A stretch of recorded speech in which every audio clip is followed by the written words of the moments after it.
On est de retour pour une nouvelle vidéo. Nono est avec nous. Salut Nono.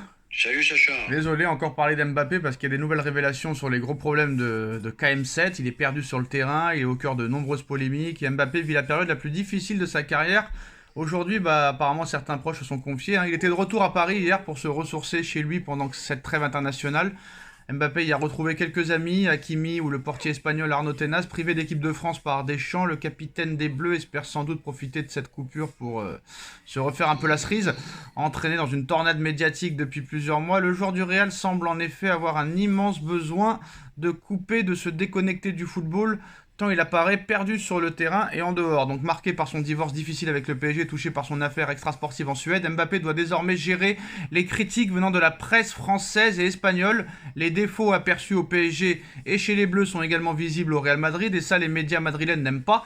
Face à tout ça, Mbappé peine à relever la tête, et ce matin, plusieurs voix proches de l'ancien monégasque parlent enfin dans les colonnes de l'équipe pour expliquer la situation difficile dans laquelle est englué celui que l'on appelait il y a pas si longtemps, Nono, le génie du football français. Alors il y en a, il a dit « Appelez ça comme vous voulez, mais Kylian a un problème mental depuis plusieurs mois. Cela ne se règle pas comme ça. Il faut du temps et un travail qu'il effectue avec des spécialistes, à confier au quotidien une personne qui le côtoie en équipe de France tous les jours. Un problème mental qui renforce pour beaucoup l'idée selon laquelle Mbappé a besoin de couper pour se régénérer. D'autres estiment cependant que le joueur doit faire face à une autre difficulté, les changements au sein de son entourage. Voilà. À partir du moment où il y a eu trop de monde autour de lui, ça a été le début des soucis. Quand ses parents s'occupent quasiment seuls de lui, c'est carré, assure un autre contact, fin connaisseur du joueur du Real et de son entourage. Pris dans une spirale négative, Mbappé arrivera-t-il à rebondir d'ici la fin de l'année? Personne ne le sait. La seule chose qui est sûre, c'est qu'il arrivera sans doute à faire parler de lui durant cette trêve internationale à laquelle il n'a pas été convié par son sélectionneur. On va parler de tout, sauf des matchs de la France, on va parler que de lui. J'ai eu plusieurs échanges avec lui, j'ai réfléchi et j'ai pris cette décision sur ce rassemblement-là parce que je pense que c'est mieux comme ça. Je ne vais pas argumenter. Ce que je peux vous dire, c'est que Kylian voulait venir, avait déclaré Deschamps, laissant entendre qu'il s'agissait quand même d'une sanction, une version qui ne plaît pas trop au cercle proche de Mbappé. C'est une version erronée ou incomplète de la vérité, c'est beaucoup plus complexe que ça. Faire croire que c'est une décision du sélectionneur, c'est faux. Mais le plus important, c'est d'abord que Kylian puisse retrouver le bonheur de jouer au football. Le reste viendra ensuite, c'est tout le mal qu'on peut lui souhaiter. Donc apparemment, les parents, Nono, traitent Deschamps de menteur. Les parents, comme on dit, le clan, un mot que j'ai horreur, le clan, on se croirait dans le grand banditisme. Le clan, il n'y a pas de clan du tout. Déjà, première chose, sa mère n'y comprend rien au ballon et elle s'est mise agent de joueur, mais elle comprend rien. Regarde, Cherki est parti très très vite de chez elle.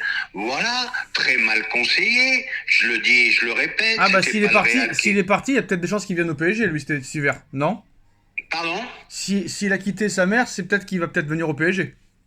Voilà, c'est pour ça que Cherki n'est pas venu, parce qu'il paraît que sa Non, mère... mais là, s'il est parti, là. Là, s'il est parti de chez elle, il va peut-être venir à Paris. C'est possible, parce qu'il paraît que Madame Rabiot, qui était déjà un phénomène, c'est une petite souris à côté de la mère d'Mbappé. Alors imagine un petit peu le démon que ça doit être. Voilà, rappelle-toi la célèbre phrase qu'elle a dit, si on avait pu tout leur prendre, on leur aurait tout pris. Donc déjà, tu vois la mentalité de ce soi-disant clan.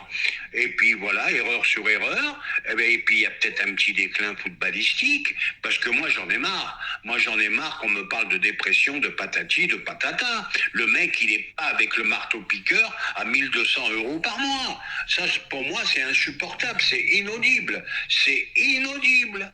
Voilà, donc voilà, qui se remettent les idées à l'endroit, la tête à l'endroit. Le problème, oui, le problème, c'est que ce qu'il a fait à Paris, Vinicius le fait au Real. Le patron, c'est Vinicius, et à Paris, le patron, c'était Mbappé. Et au Real, tant qu'il y aura Vinicius, tu ne seras pas le patron. D'ailleurs, je crois que Paris a fait une offre de 250 à Vinicius. À vérifier. Alors, Cherki au PSG en janvier, alors c'est l'heure ou pas? Ah, c'est possible. Il progresse. Moi, ça me déplairait pas. Ça me déplairait pas. Et je te le dis, et je te le répète, ils l'ont pas pris parce que c'était la mère d'Mbappé, son agent. Et là, il a changé d'agent, donc tout est possible. Et il serait prêt à le laisser partir à autour de 20 millions d'euros, donc c'est pas cher. C'est une affaire à saisir.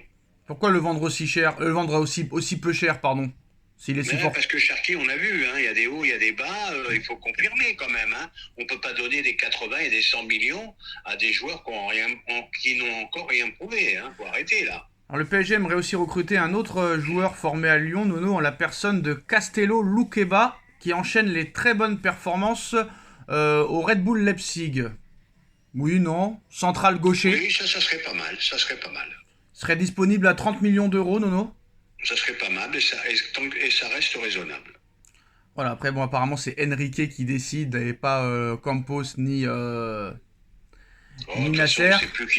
on sait plus qui décide dans son club. On sait D'ailleurs, plus Nono, rien. joyeux anniversaire à Nasser, aujourd'hui 51 ans.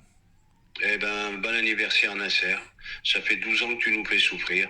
Merci de nous avoir amené les plus grands joueurs de la planète, mais tu nous as fait souffrir quand même. Alors, il y a Enrique qui a été alerté, apparemment, Nono, d'un joueur cette année qui est très fêtard. Et on peut le voir, ça se ressent sur ses performances sur le terrain. Nuno Mendes, Nono, qui serait le roi de la nuit parisienne, un Marco Verratti en puissance, nous dit l'équipe aujourd'hui. Eh ben écoute, je suis très déçu, j'y croyais beaucoup. Tu te rappelles comment je l'appelais, jambe de folie.